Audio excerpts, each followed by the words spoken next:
అందరికీ welcome to my mini blog. ఈ video విషయానికి వస్తే నిన్నటి వీడియోకి కంటిన్యూషన్ వీడియో అండి. నిన్నైతే ఇవి ఎలా క్లీన్ చేసుకోవాలో మీకు పూర్తిగా చూపించాను. అలాగే ఇట్ల పేరు తెలిస్తే కామెంట్ బాక్స్లో కామెంట్ చేయమని కూడా అడిగాను. ఒకరైతే కామెంట్ చేశారండి, ఇట్ల పేరు అవునండి, ఇట్ల పేరు కోన్ సంచులు అని.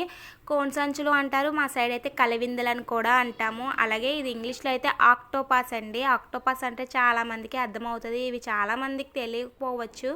ఇంక ఇవి వండుకుంటే మాత్రం మంచి టేస్ట్ అయితే వస్తాయండి. మాకైతే రేరుగా దొరుకుతాయి. ఇవి దొరికినప్పుడు మాత్రం ఖచ్చితంగా తీసుకొని వండుకొని అయితే తింటాము. చాలా అంటే చాలా బాగుంటుంది. ఇంక మేమైతే వంకాయ అయితే వేసుకొని వండుకుంటామండి, చాలా బాగుంటుంది.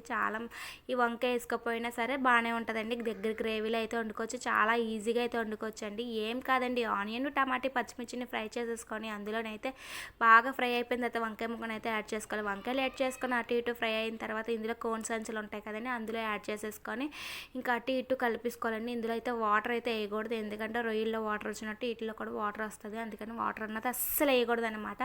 ఇంకా వాటర్ వచ్చిన తర్వాత అటు ఇటు కలిపేసుకొని ఉప్పు కారం వేసుకొని అందులో తగినంత వేసుకొని మూతనైతే పెట్టేసుకొని దగ్గరికి అయిపోయే వరకు ఉంచుకోవాలి.